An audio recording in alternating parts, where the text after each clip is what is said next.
In this alternate Star Wars timeline, Qui-Gon Jinn survives the duel with Darth Maul and becomes Anakin Skywalker's master. His unorthodox methods and deep connection to the living force shape Anakin into a very different Jedi. Qui-Gon Jinn stood on the battlefield, his breath steady despite the searing pain from Darth Maul's lightsaber wound. As he collapsed, he felt the force surround him, guiding him in ways he had never experienced before.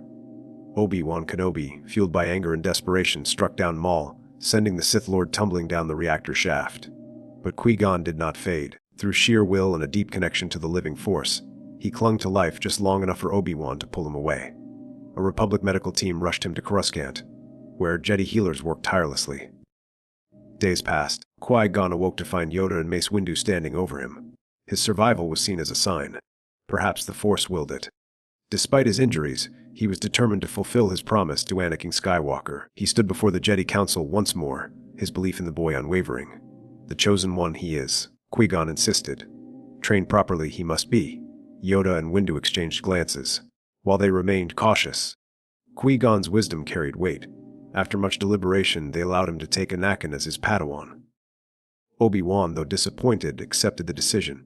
He had passed his trials and was granted the rank of Jedi Knight. Under Qui-Gon's guidance, Anakin's training was unlike any other Jedi before him. Instead of rigid discipline, Qui-Gon encouraged him to listen to the Force, to trust his instincts. He did not demand the suppression of emotions, but taught Anakin how to understand and channel them. The boy grew confident, not arrogant, powerful, but not reckless. As years passed, Anakin's bond with Qui-Gon deepened. He saw his master as more than a teacher. He was a mentor, a guide, even a father figure. Unlike in the original timeline, Palpatine's influence had no room to grow. The Sith Lord's manipulations failed to take hold. Qui-Gon had ensured Anakin did not walk a lonely path. And with that, the future of the Jedi Order would never be the same.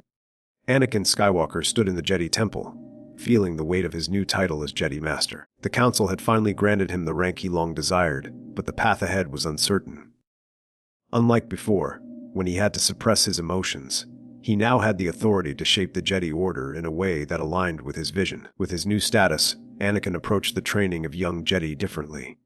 He remembered his own struggles as a Padawan, how the strict Jedi code often clashed with his natural instincts. He refused to let the next generation suffer the same way. Instead of enforcing emotional detachment, Anakin encouraged his students to acknowledge their feelings.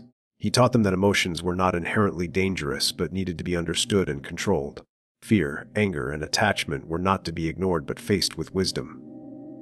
During a training session, a young Padawan named Joran hesitated while sparring. His fear of failure was evident in his stance. Anakin stepped forward, placing a reassuring hand on the boy's shoulder. "Fear is natural," Anakin said. "But if you let it control you, it will lead you down a dark path. Face-stand it. Only then can you master it." Joran took a deep breath, steadied himself, and re-engaged in the duel with newfound confidence. Anakin smiled, knowing that true strength came from balance, not suppression. He also introduced new combat techniques, blending Jedi and Mandalorian strategies he had learned from his time with warriors like Ahsoka and Rex. His students became more adaptable, prepared for any battle. Anakin's approach did not go unnoticed by the Jedi Council. Masters like Yoda and Mace Windu observed his training methods with curiosity. While some still clung to tradition, others began to see the benefits of his philosophy. In the quiet moments, Anakin often thought of Qui-Gon Jinn. He realized that this was the path Qui-Gon would have taken. The path of a Jedi who embraced the Force in all its aspects. For the first time in his life, Anakin felt truly at peace. The future of the Jedi Order was changing, and he would make sure it was for the better. Anakin Skywalker stood on the balcony of the Jedi Temple, staring out at the Coruscant skyline. His mind was calm, his emotions steady. This was not the same restless Jedi who once struggled with fear and anger. This was a Jedi Master molded by years of guidance under Qui-Gon Jinn. Qui-Gon had always taught him that emotions were not to be feared but understood.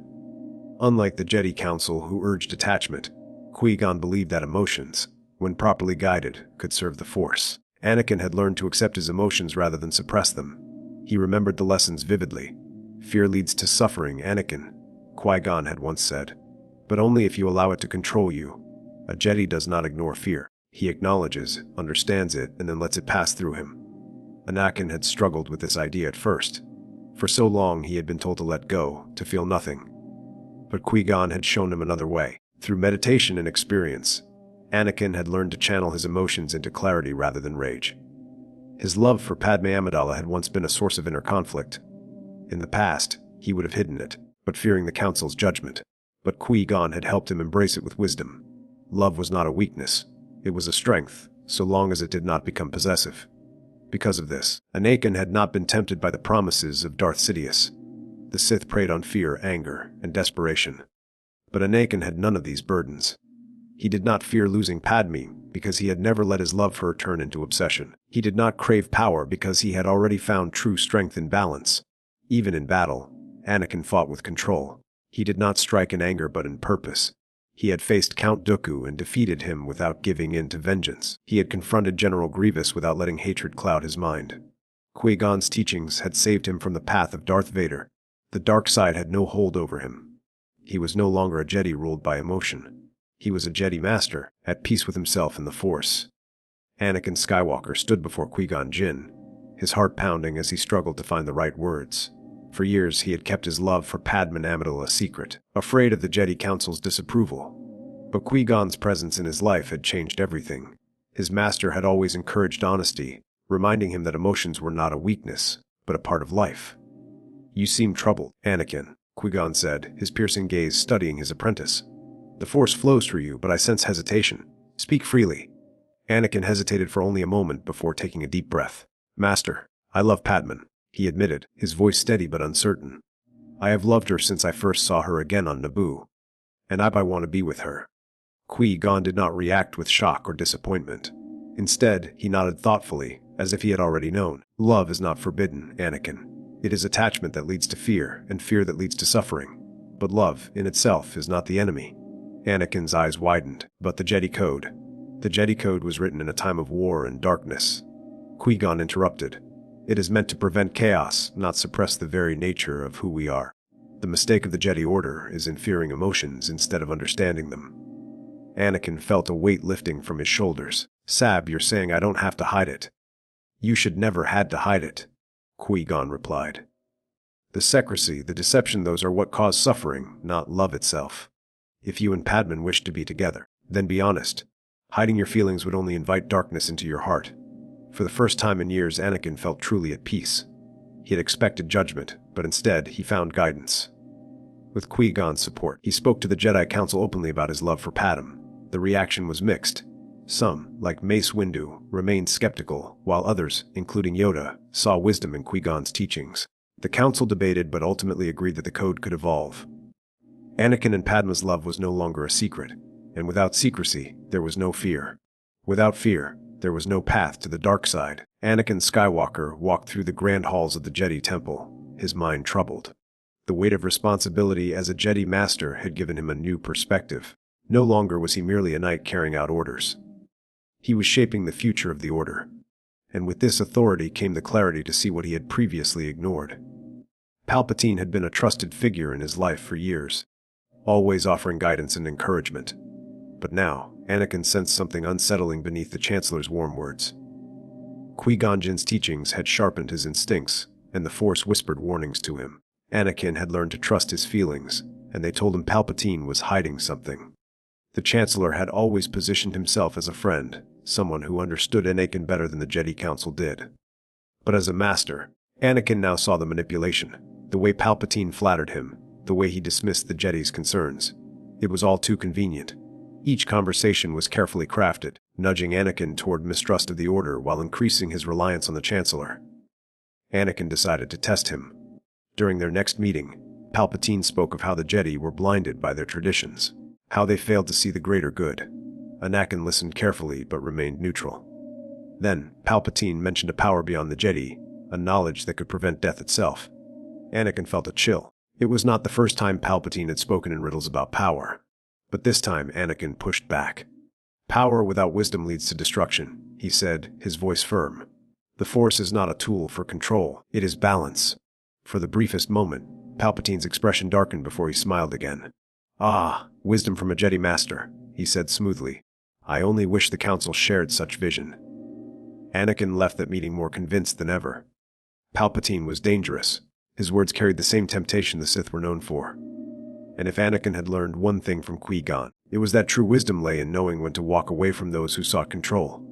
From that moment on, Anakin kept his distance, his trust in Palpatine fading. The Chancellor was no ally. He was something far worse. Anakin stood on the balcony of the Jedi Temple, gazing at the vast cityscape of Coruscant. The air was heavy with uncertainty, yet within him there was a growing clarity. His master, Qui-Gon Jinn, had always emphasized the importance of the living force, something beyond the teachings of the Jedi Council.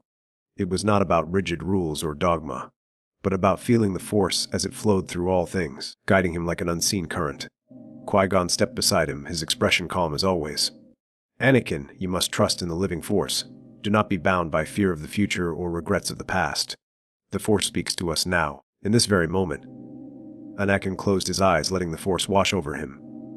For the first time in his life, he did not try to control it. He simply listened. He could feel the city pulsing with life.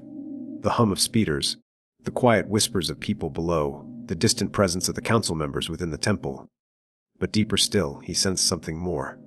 Life itself. For years, he had struggled with emotions the council had told him to suppress. Attachment, anger, love, fear. Qui-Gon had taught him to acknowledge them instead. To not let them define him, but to understand them. By embracing the living force, he was no longer at war with himself. The power he had feared was now a part of him, no longer a burden. During battle, Anakin's connection to the living force made him nearly untouchable. He moved not with calculation, but with instinct. He anticipated the movements of his enemies before they made them. It was as if the force itself whispered to him, showing him the flow of battle before it unfolded. Even Master Yoda, who had been skeptical of Qui-Gon's teachings, had begun to see Anakin in a different light. No longer reckless, no longer blind by anger. Instead, he was something more, something the Jedi Order had not seen in centuries. A Jedi truly connected to the Force, unshackled by fear. For the first time, Anakin Skywalker was at peace. Anakin Skywalker stood beside his master, Qui-Gon Jinn, as they observed the growing tension in the Republic. The Senate chamber echoed with the voices of politicians arguing over the separatist movement. Qui-Gon had never trusted the political system, and his instincts told him that something far more dangerous was at play. Unlike the other Jedi, Qui-Gon refused to become a pawn of the Republic. He had warned the Council many times that their involvement in politics would only lead to disaster. Now, with Anakin as his apprentice, he ensured that his student would see beyond the surface of the conflict. "The Jedi are not soldiers, Anakin," Qui-Gon said firmly. "If we fight this war, we may lose more than our lives. We may lose the very essence of what it means to be Jedi." And Anakin listened carefully. Unlike in the original timeline, where Obi-Wan followed the Council's decisions without question, Qui-Gon taught Anakin to challenge the status quo. He encouraged him to seek the will of the Force rather than blindly follow orders. Through their meditations, Anakin and Qui-Gon sensed a dark presence behind the growing unrest. The war was not natural. It was being orchestrated. Instead of preparing for battle, they sought the truth. Anakin, with his powerful connection to the Force, began investigating the source of the conflict. His master's wisdom guided him, helping him to see patterns he would have missed before. They traced the war's origins to secret meetings between Republic officials and Separatist leaders. The evidence pointed to a single mastermind, Chancellor Palpatine. Qui-Gon had suspected him for years. Unlike the Jedi Council, who tolerated Palpatine's growing influence, Qui-Gon acted. With Anakin's help, they gathered proof of the Sith Lord's manipulation. Before the war could begin, they exposed Palpatine's true identity to the Jedi Council and the Senate. The revelation shook the Republic to its core. With Palpatine unmasked as Darth Sidious, his plans collapsed. The Senate removed him from power, and the Jedi arrested him before he could execute his final move. Without Palpatine's influence, the Separatist movement crumbled. There was no war, no clone army, no Order 66. Anakin never became Darth Vader. Instead, he remained a Jedi, standing beside Qui-Gon as a guardian of peace. Anakin Skywalker stood before the Jedi Council, his blue eyes burning with determination. The tension in the chamber was unmistakable, but something was different this time. Master Qui-Gon Jinn, his mentor and unwavering guide, stood beside him. Unlike the original timeline, where mistrust surrounded Anakin's appointment to the Council, Qui-Gon's influence had reshaped the Jedi's perception of the young knight. Mace Windu observed Anakin carefully, his usual skepticism tempered by the Jedi's remarkable growth. The Council had long viewed Anakin as impulsive, his emotions too unpredictable. But under Qui-Gon's guidance, Anakin had learned to control his emotions rather than suppress them. Instead of arrogance, there was confidence. Instead of defiance, there was patience. Yoda, seated in deep thought, sensed the shift within the Chosen One. He had once warned against Anakin's fear leading to the dark side. But now, that fear was no longer a shadow lurking beneath the surface. Qui-Gon had ensured Anakin understood his emotions rather than letting them fester into resentment. It was a lesson few Jedi had ever been taught. "I sense much change in you, Skywalker." Yoda finally spoke, his voice calm but firm. "A balance within, there is." Anakin bowed respectfully. "I owe it to Master Qui-Gon and to the lessons he has given me. I do not let my emotions control me. I understand them, and through that, I serve the Force." Mace Windu, always wary of Anakin's unpredictability, nodded slowly. "You have come far, Skywalker. You show the discipline of a true Jedi Master." The words carried weight. In another timeline, Windu had been reluctant to trust Anakin, seeing him as a potential danger.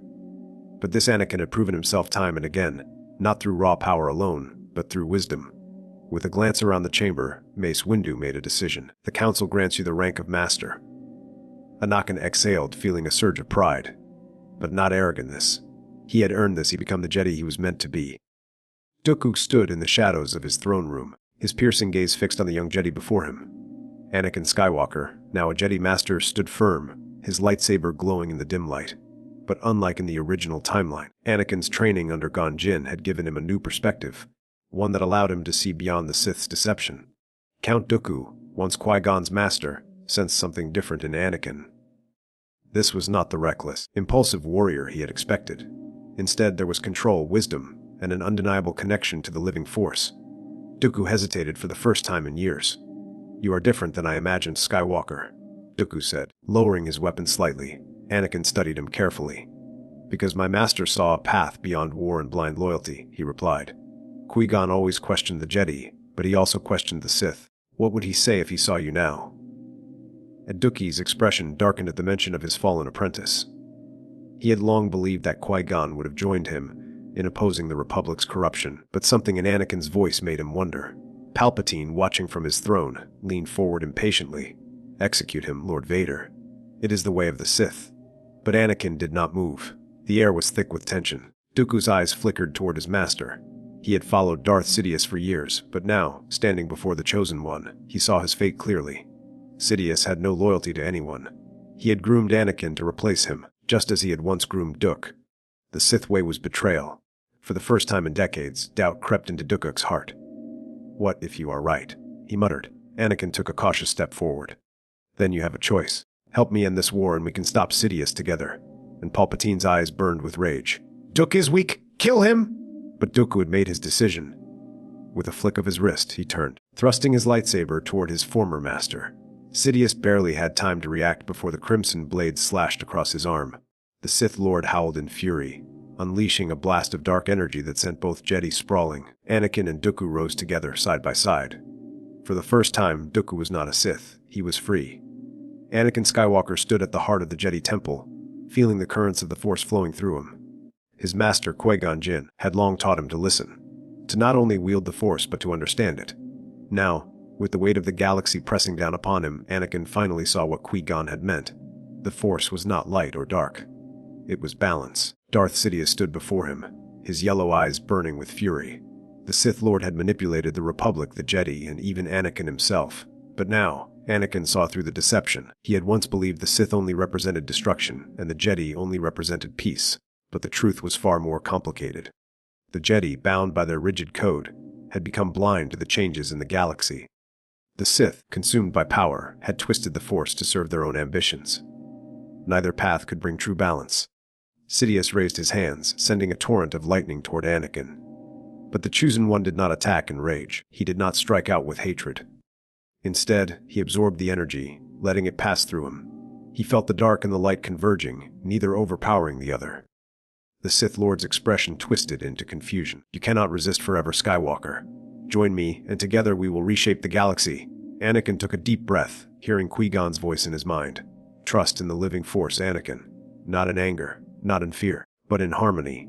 Instead of killing Sidious in hatred, Anakin reached into the Force and struck not with his lightsaber, but with understanding.